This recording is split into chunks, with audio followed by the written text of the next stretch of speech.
It's time to secure our vanity top down to the cabinet. Welcome to the Salvage Showdown. I'm your Huckleberry Bowmando. We are going to be using 4 dowel pins, 1 in each corner in the 4 corner posts, which you'll see very soon. We have 4 of these centering points, which will allow us to transfer the holes from the structure to the bottom of the plate itself. We have our 3/8 drill bit.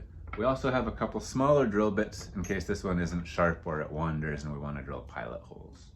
We have an awl for our preliminary hole, although we probably won't need that because these centering points will do the job. So this is probably superfluous as well, but we do need the cordless drill. All right, let's get started. All right, so the very first thing we're gonna do after moving this tabletop out of the way is use the awl after all, and then set it aside. We don't need these holes to be in the exact center of the corner posts, but we do need them to be straight up and down and the right depth. That's why we're using the smaller pilot drill.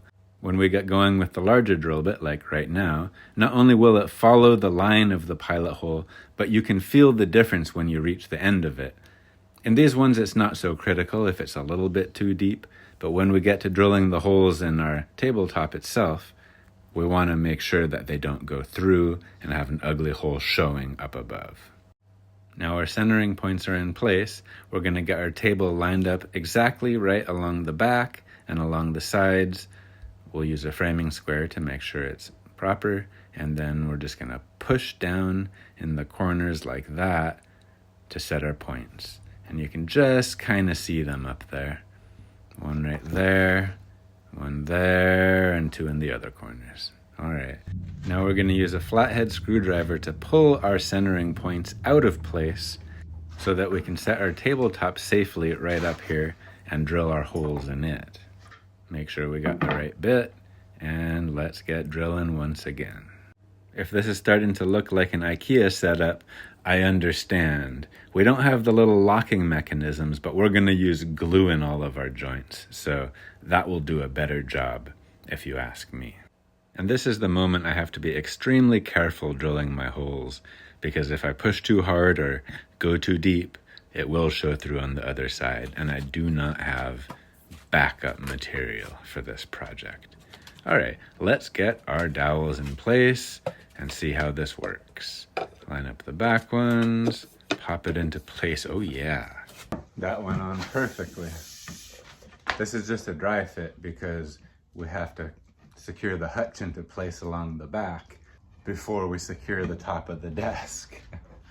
And that's gonna take 4 more dowel pins. So here's the bottom of the hutch.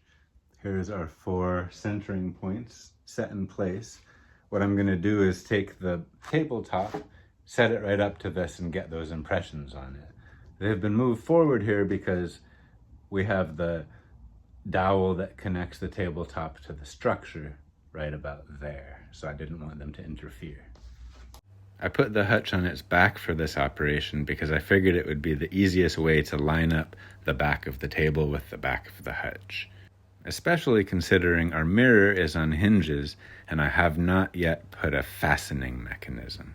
All right, this time I've put circles around my marks so I don't lose them. Got my tape for my depth gauge. You know the drill by this point. We're gonna very carefully put our pilot holes, 1, 2, 3, 4, then swap out our drill bits with the bigger one. We mark the depth with blue painter's tape and we drill slowly and very, very carefully. In these spots, it wouldn't be quite as much of a disaster if we drilled through, but why tempt fate, right? All right, that's it. Now we are going to bring our hutch over, slowly rotate it up into place, and see if our dowel pins match up with our holes. A little wonky, but there we go on that side. Oh, there goes that side. Yeah, it is perfect. And here's the compartment behind the mirror. We got cork board up in there for pins and hanging things. And you probably already saw the hidden drawer when the tabletop was off.